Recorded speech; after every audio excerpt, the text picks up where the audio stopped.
Very good morning, students. Today we are going to have our first session of Business Management 3, that is Inventory Management. In the last session, we have discussed the whole syllabus of Inventory Management. Today we are going to start with our unit number 1. Unit number 1. Introduction to Office and Office Management. In that, we'll have introduction, meaning of office, office management, official activities and office functions, primary, administrative and management functions, aims, objectives and importance of office management, office organization, office manager, qualifications and qualities, authorities of office manager, and last one, powers and duty, that is role of the office management. Today we'll start with the introduction part of office. Formal introduction start કરીએ એ પહેલાં થોડુંક આપણે normal discussion કરીએ. ઘણી બધી જગ્યાએ તમે ગયા હશો. આપણે સૌથી પહેલાં વાત કરશું આપણી કોલેજની જ, કે જ્યારે તમે એડમિશન માટે અહીંયા ઇન્ક્વાયરી કરેલી હશે, એટ ધેટ ટાઈમ ઘણી બધી વખત તમને કહેવામાં આવેલું હશે that you are suppose two contact office. Office એક એવી જગ્યા છે, ઓફિસ એક એવી પ્લેસ છે કે જ્યાં ઓર્ગેનાઇઝેશનનું બધું administrative work, paper work manage થાય છે. કોઈ પણ ઓર્ગેનાઇઝેશનનું જો કી ફંક્શન હોય, કી ડિપાર્ટમેન્ટ હોય તો તે છે એની ઓફિસ. ઓફિસ થ્રુ તમે તમારી ઓર્ગેનાઇઝેશનના ડિફરન્ટ ડિપાર્ટમેન્ટમાં જે પણ વર્ક તમારું અસાઇન થયેલું હોય છે એ બધા વર્કને તમે પ્રોપર મેનરમાં ચેનલાઇઝ કરી શકો છો, એ વર્કને તમે પ્રોપર મેનરમાં સિંક્રોનાઇઝ કરી શકો છો. ઓફિસ થ્રુ તમને ઓર્ગેનાઇઝેશનના ઈચ એન્ડ એવરી ડિપાર્ટમેન્ટનો નોલેજ મળશે. ઇટ મીન્સ કયા ડિપાર્ટમેન્ટમાં અત્યારે ફંડની રિક્વાયરમેન્ટ છે, કયા ડિપાર્ટમેન્ટમાં અત્યારે મટિરિયલ્સની રિક્વાયરમેન્ટ છે, કયું ડિપાર્ટમેન્ટ છે એ રિસોર્સિસનો પ્રોપરલી યુટિલાઇઝ કરે છે, સો ઓન. સો ઓફિસ અત્યારે તમારા ઓર્ગેનાઇઝેશનનું એક મિરર છે, એક અરીસો બતાવે છે કે જે ઇન્ટરનલ પાર્ટને પણ રિપ્રેઝન્ટ કરે છે અને એક્સટર્નલ જે પણ ક્વેરીઝ આવશે, એક્સટર્નલ જે પણ પ્રોબ્લેમ્સ આવશે એ પ્રોબ્લેમને પણ સોર્ટ આઉટ આપણે કરી શકશું. સપોઝ તમે કોઈ સો એન્ડ સો ઓફિસમાં જાઓ છો, ઓર્ગેનાઇઝેશનમાં જાઓ છો, તો ડેફિનેટલી તમને સપોઝ પ્રોડક્શન ડિપાર્ટમેન્ટના ડીલર સાથે ક્વેરી છે તો તમે ડિરેક્ટલી પ્રોડક્શન ડિપાર્ટમેન્ટનો કોન્ટેક્ટ નહીં કરી શકો. First and foremostly we need to contact official person, that is our office manager. Office manager તમારો પ્રોબ્લેમને પહેલાં જજ કરશે અને એના પછી he is going to give a proper advice to you. એટલે ઓફિસ સ્ટાફની પણ એટલું બધું ઇમ્પોર્ટન્સ છે જેટલું ઓર્ગેનાઇઝેશનમાં ઓફિસનું ઇમ્પોર્ટન્સ છે. ઓર્ગેનાઇઝેશનનું ટ્રુ પિક્ચર જે રિપ્રેઝન્ટ કરે છે દેટ ઇઝ ઓફિસ. બિકોઝ આ એક જ એવું ડિપાર્ટમેન્ટ છે કે જ્યાં આઉટસાઇડર્સ છે એ ડિરેક્ટલી અપ્રોચ કરે છે. પ્લસ ઇન્ટરનલ, તમારા ઇન્ટરનલ ડિપાર્ટમેન્ટની કોઈ ક્વેરીઝ છે, સપોઝ તમારા પ્રોડક્શન ડિપાર્ટમેન્ટમાં તમે કોઈ પણ મટિરિયલને ઓર્ડર કર્યું છે અને હજી ડિસ્પેચ નથી મળતું, તો તમે ડિરેક્ટલી ઓફિસનો કોન્ટેક્ટ કરો છો અને જે ઓફિશિયલ પર્સન્સ હશે એ પછી એને વેરીફાઈડ કરશે. એટલે ઓર્ગેનાઇઝેશનને સ્મૂથલી રન કરવા માટે office play a very important role. Plus ઓર્ગેનાઇઝેશનના physical records, or we can say that ઓર્ગેનાઇઝેશનના ડિજિટલ રેકોર્ડ્સ જે જગ્યાએ મેન્ટેન કરવામાં આવે છે that place is our office. Organisation જ્યારથી સ્ટાર્ટ થયેલી હશે, સપોઝ તમારા 10 years ઓલ્ડ ઓર્ગેનાઇઝેશન છે કે તમે અત્યારે માર્કેટમાં લાસ્ટ 25 yearsથી ડીલ કરો છો, તો જેટલા પણ યર્સથી તમે માર્કેટમાં અત્યારે એક્ઝિસ્ટ કરો છો એ બધા યર્સના ડેટા પ્રોપર મેનરમાં, ચેનલાઇઝ ફોર્મમાં, ક્રોનિકલ મેનરમાં તમને એક જ જગ્યાએ મળી જશે, દેટ ઇઝ ઓફિસ. ઓફિસના જે પર્સન્સ છે, ઓફિશિયલ મેમ્બર્સ છે, એમનું મેઇન ટાસ્ક એ જ છે, that is to record and to file a data in a proper manner. જે પણ ઓર્ગેનાઇઝેશનના પ્રેસ્ટિજિયસ ડોક્યુમેન્ટ્સ છે, જે પણ ઓર્ગેનાઇઝેશનના લીગલ ડોક્યુમેન્ટ્સ છે, તો એ લીગલ ડોક્યુમેન્ટ્સ ઓફિસમાં સ્ટોર કરવામાં આવે છે અને એને ઓફિસમાં જ સિક્યોરિટી મળે છે. સપોઝ ઓર્ગેનાઇઝેશન કોઈ નવી અસેટ્સ પરચેસ કરે છે અને એના BOD થ્રુ એ અસેટ્સને પરચેસ કરવામાં આવે છે, તો જે એ અસેટ્સ પરચેસ કરતી વખતે જેટલા પણ રિક્વાયર્ડ ડોક્યુમેન્ટ્સ હશે એ બધા ડોક્યુમેન્ટ્સ તમારે ઓફિસ સ્ટાફની હેલ્પ લઈ અને એને મેનેજ કરવાના છે અને એને ત્યાં સ્ટોર કરવાના છે. ફર્ધર ફ્યુચરમાં કોઈ પણ ક્વેરીઝ અરાઇઝ થાય તો ઇમિડિયેટલી ઓફિસ પર્સન્સ છે એ તમારા ડેટા છે ને પ્રોપર મેનરમાં પ્રોવાઈડ કરી શકશે. So this is the basic introduction of office. Now, today we'll have a discussion about introduction to office. Office is described as the nervous center of the entire organization.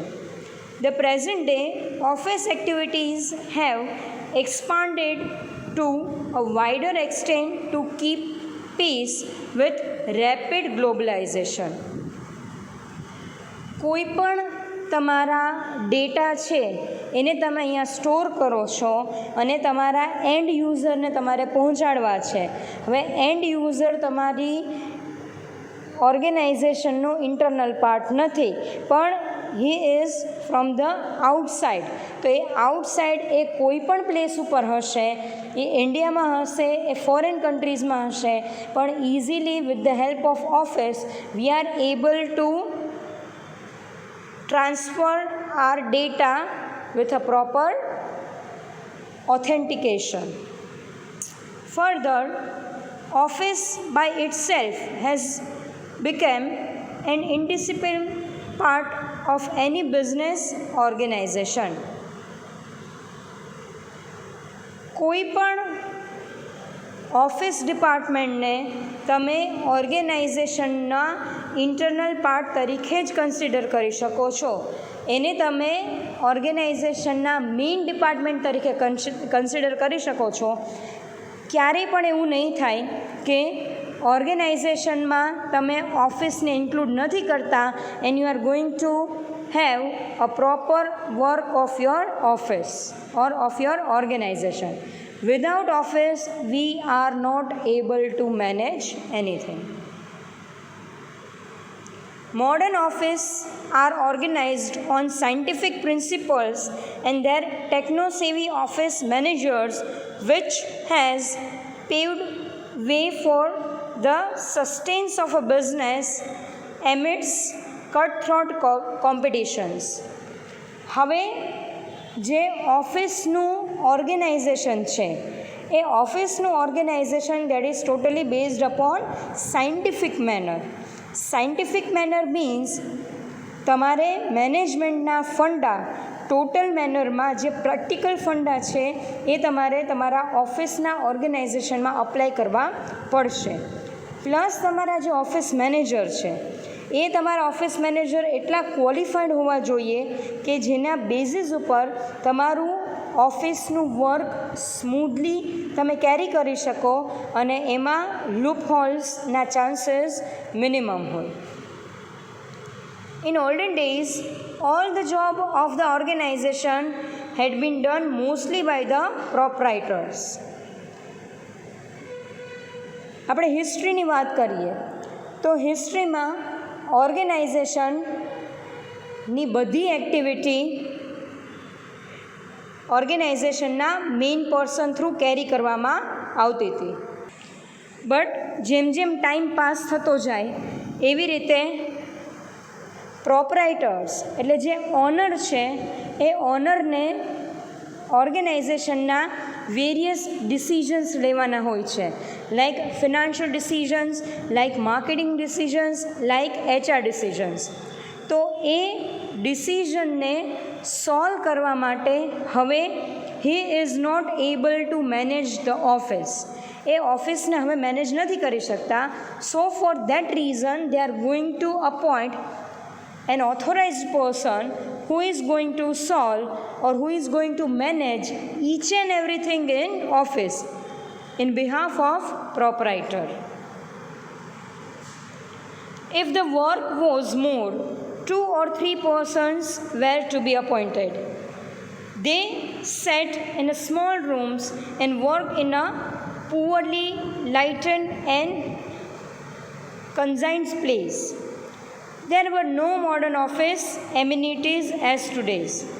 Clerks were found copying letter tremulously, turning leather-bound registers. અહીંયા જે discussion કરવામાં આવેલું છે એ old ઓફિસનું infrastructure કીધેલું છે કે ઓફિસને એટલું બધું ઇમ્પોર્ટન્સ નથી આપવામાં આવેલું.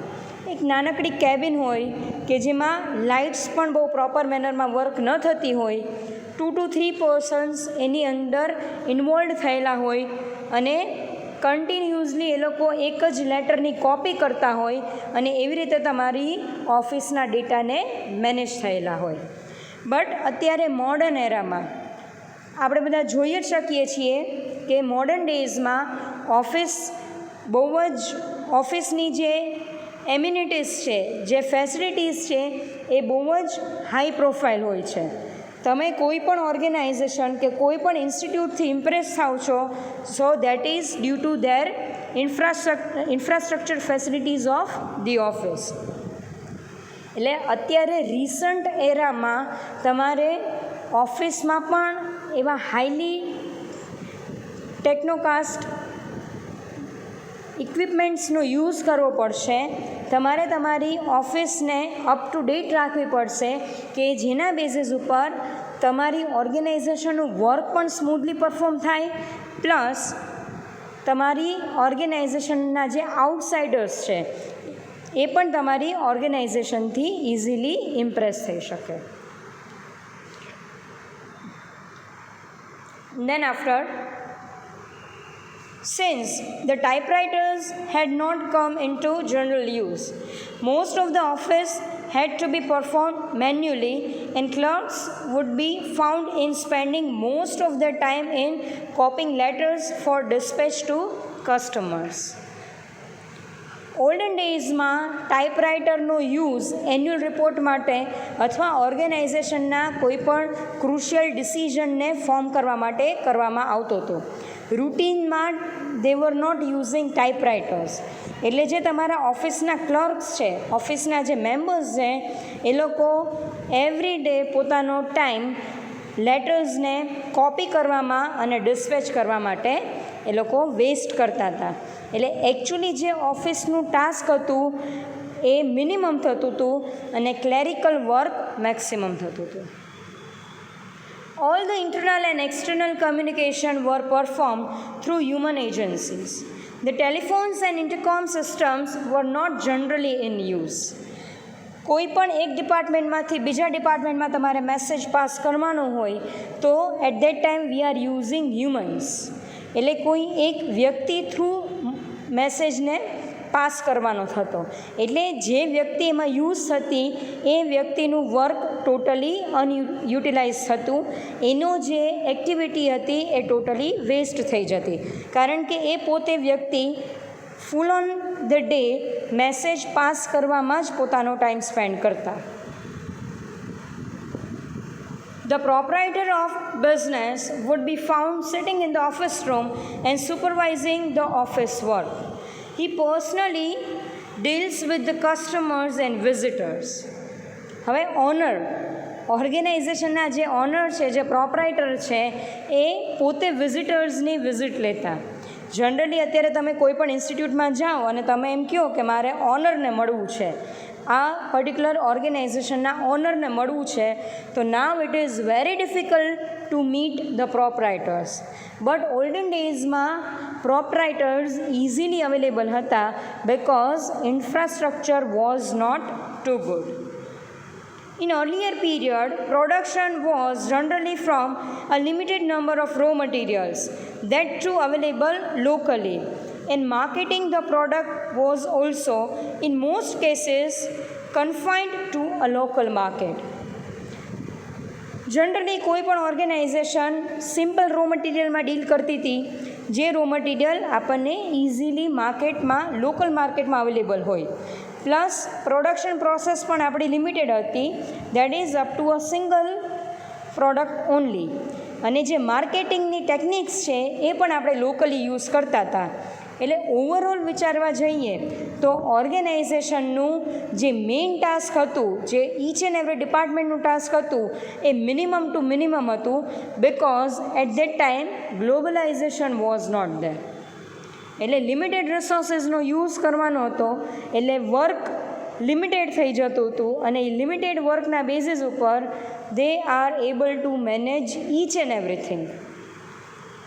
Thus, in those days, the businessmen were interested in maximizing profits through the two important profit center.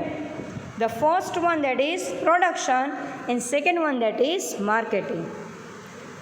Profit મેક્સિમાઇઝેશનનો કન્સેપ્ટ એમ જ છે કે તમારે પ્રોફિટને કેવી રીતે ઇન્ક્રીઝ કરવો. તમે જે અત્યારે રૂટીન પ્રોફિટમાં ડીલ કરો છો એ તમારા પ્રોફિટને તમારે કેવી રીતે હાઈ બતાવો. તો ઓલ્ડન ડેઝમાં બે સોર્સ થ્રુ જ પ્રોફિટને મેક્સિમાઇઝ કરવામાં આવતો હતો. The first one that is with production. પ્રોડક્શનમાં પણ maximum production, and second one that is marketing. Means you are going to market your product at peak level. ઓલ્ડન ડેઝમાં જે ફિનાન્સનો કન્સેપ્ટ હતો કે ફિનાન્શિયલ મેનેજમેન્ટ, તમે પ્રોપર મેનરમાં ફંડ રેઝ કરો છો, proper મેનરમાં ફંડને utilise કરો છો, તો એ કન્સેપ્ટ છે એ ઓલ્ડન ડેઝમાં મિસ થયેલો હતો. Now further, a few decades ago, the office had been defined as a place where clerical work is performed for the successful operation of an institution. Office work may be done by a clerk within the four walls of a building. Office activities have undergone vast changes in the last few decades. હવે year by year, decades by decades, modern એરામાં ઓફિસનો concept totally change થઈ ગયો છે. હવે office ખાલી clerical work માટે limited નથી. The world has witnessed speculative development and advance in the field of science, technology, industrialization, transport, communication, so on. In modern concept, is it to view office as a function? When it is taken as a function, office may direct, control and coordinate the office work, whether it is done and whosoever does it. હવે ઓર્ગેનાઇઝેશનમાં તમારે મેનેજમેન્ટના ફંડાઝનો proper મેનરમાં તમારે એને ઉપયોગ કરવાનો છે. That is to direct your staff, to control their activity and to have a proper coordination between different departments. Here, it may be noted that in the modern time, offices are developed as on scientific principles and their management and administration is in the hand of qualified and trained managerial personnel. તમારા ઓફિસના સ્ટાફમાં તમે ગમે તેને બેસાડી ન શકો. તમારું ઓફિસનું જે વર્ક છે એની ઓથોરિટી તમે કોઈ પણ નોર્મલ પર્સનને હવે તમે સોંપી નથી શકતા. એટલે તમારા જે ઓફિસ મેનેજર્સ છે that must be highly qualified, they must have a number of experience in different field and they must be trained in a proper manner. So this is about the introduction part of our office. Now today we'll end up our session with the introduction part only. In the next session we'll discuss the meaning of office as well as the definition of office. I think this is clear to each and everyone and this is the basic concept કે જે આપણે practically અત્યારે જોઈ શકીએ છીએ કે what is office and how the work of office is to be carried out. I think that is clear to each and everyone. And again a humble request to each and everyone, that is to make a quick note. તમે જ્યારે કોઈ પણ સેશનને attend કરો છો, specially અત્યારે આપણે business મેનેજમેન્ટની વાત કરીએ છીએ, તો અહીંયાથી જે પણ ડિલિવર કરવામાં આવે છે you are required to prepare a quick note. કારણ કે અત્યારે તમારી પાસે 1 થી 2 સેશન હશે, પણ જ્યારે નંબર્સ ઓફ સેશન તમારી પાસે હશે તો પ્રીવિયસ સેશનની જો ક્વિક નોટ તમારી પાસે રેડીમેડ અવેલેબલ હશે then it will be easy for you to get the next session. Okay, thank you so much.